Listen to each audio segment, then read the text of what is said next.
Bonjour à tous, aujourd'hui on va parler des équations produits nuls. Alors déjà, qu'est-ce que c'est? Tout est dans le titre. Équation, alors on sait ce que c'est maintenant, une expression qui contient une égalité. Produit, ça veut dire qu'elle est sous la forme d'un produit. Donc ça va être quelque chose fois quelque chose. Et généralement on met des parenthèses.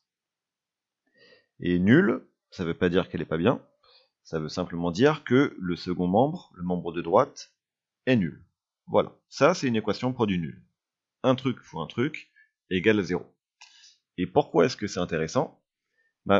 Réfléchissez, prenez deux nombres, on va dire A et B, et quand on les multiplie, ça fait 0. Qu'est-ce que vous pouvez en déduire? Forcément, au moins l'un des deux est 0. Parce que pour obtenir 0, il n'y a pas le choix, c'est 0 fois quelque chose, toujours. Donc si on a ça, on pourra en déduire que A vaut 0, ou bien c'est l'autre, ou bien c'est B qui vaut 0. Éventuellement, ça peut être les deux aussi, mais ça ne nous dérange pas. Donc c'est une propriété qui est très utile. Par exemple, sur contrôle-de-maths.com, vous avez deux équations différentes à résoudre. La première, par exemple, 3x moins 6, facteur de x moins 3, est égal à 0. Quand vous avez ce genre d'équation, un mauvais réflexe, ça serait de développer. Vous êtes capable de le faire. Avec la double distributivité, on a appris comment faire, on pourrait s'en sortir, et je fais le calcul pour vous, on obtiendrait 3x au carré moins 15x plus 18 égale 0. Ok, mais une fois qu'on a ça, on est un petit peu bloqué. Parce que isoler le x, c'est pas évident, on a du x au carré, on a du x, on a aussi des nombres. Là, vous êtes bloqué. Et il faut en fait des connaissances de première pour pouvoir résoudre des équations comme ça. Donc on ne va surtout pas développer, et on va garder sous la forme factorisée, comme ici, donc sous la forme d'un produit. On va simplement appliquer la propriété de l'équation produit nul, qui me dit, vu que la multiplication vaut 0, ça veut dire soit le premier facteur vaut 0, ou bien c'est x moins 3 qui vaut 0. Et maintenant, c'est plus une grosse équation à résoudre, c'est en fait deux petites équations plutôt simples.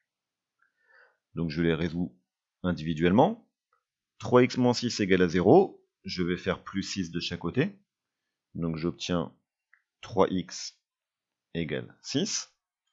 Et puis celle de droite, x moins 3 égale à 0, je fais plus 3 de chaque côté. J'obtiens x égale 3. Celle-là, elle est déjà résolue. Je reprends celle de gauche, 3x égale 6. Je divise par 3 de chaque côté. X égale 6 sur 3, c'est-à-dire 2. Et je recopie celle de droite, je dois toujours recopier. X égale 3. Donc j'ai trouvé les deux solutions de mon équation. Ici, c'est une équation qui admet deux solutions. Les solutions sont 2 et 3. Un autre exemple. Je prends l'équation 5x moins 1, facteur de 7x moins 2, égale à 0.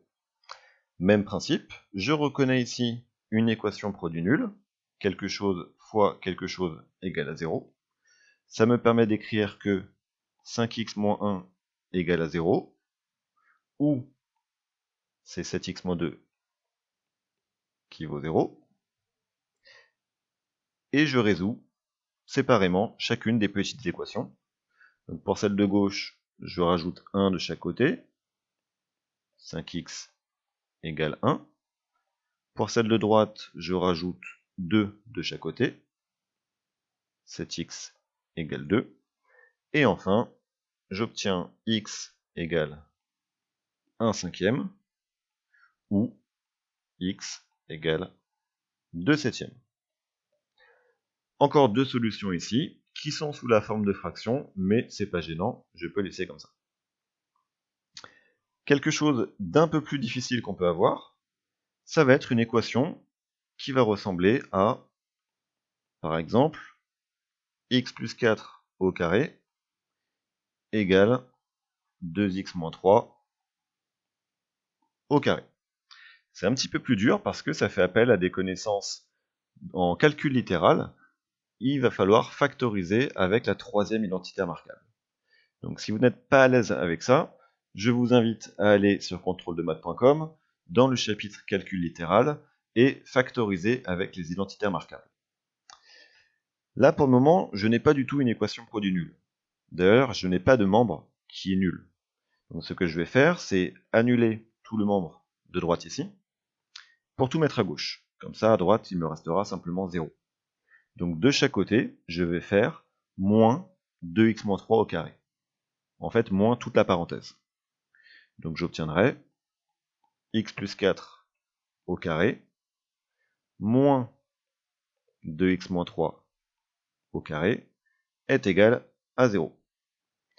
Alors, est-ce que ici, j'ai une équation produit nulle? Non, c'est une équation, elle est nulle, mais c'est pas un produit. Là, j'ai un truc moins un truc. Moi, il me faut un truc fois un truc. Donc il faudrait que je transforme cette différence en un produit. Voilà, ça s'appelle factoriser. Et c'est ici que je vais faire appel à la troisième identité remarquable pour factoriser. Car en effet, je reconnais quelque chose au carré moins quelque chose au carré. Autrement dit, a carré moins b carré égale à 0. Donc j'ai l'habitude de le faire. Je sais que j'obtiens a plus b facteur de a moins b, que je mets entre parenthèses. Je me souviens, c'était dangereux. Ensuite, je peux réduire chaque parenthèse. Donc ça va me donner à gauche 3x plus 1 facteur de... Alors les petites parenthèses ici vont être retirées. Je sais que ça change les signes. Je me retrouve avec x moins 2x. Ça va me faire moins x. Et 4 plus 3, ça fera plus 7. Est-ce que maintenant j'ai mon équation produit nul? Oui, ça y est. J'ai bien un produit qui est égal à 0. Donc l'étape la plus dure, je viens de la faire, c'était tout ça. C'était transformer l'équation, la manipuler, pour me ramener à une équation produit nul que je suis capable de résoudre. Parce qu'encore une fois, si jamais je m'amusais à développer avant, je me serais retrouvé avec dx au carré, dx, d pas x, et là, je ne sais pas résoudre. Donc maintenant, il me suffit d'appliquer la propriété.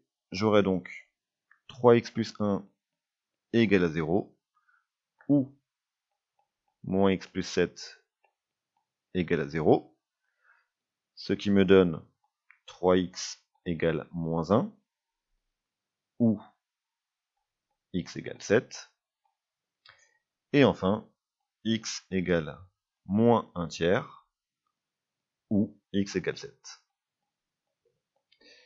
Donc encore une fois, j'ai trouvé deux solutions à cette équation. Donc voilà ce que sont les équations produit nul et comment les résoudre.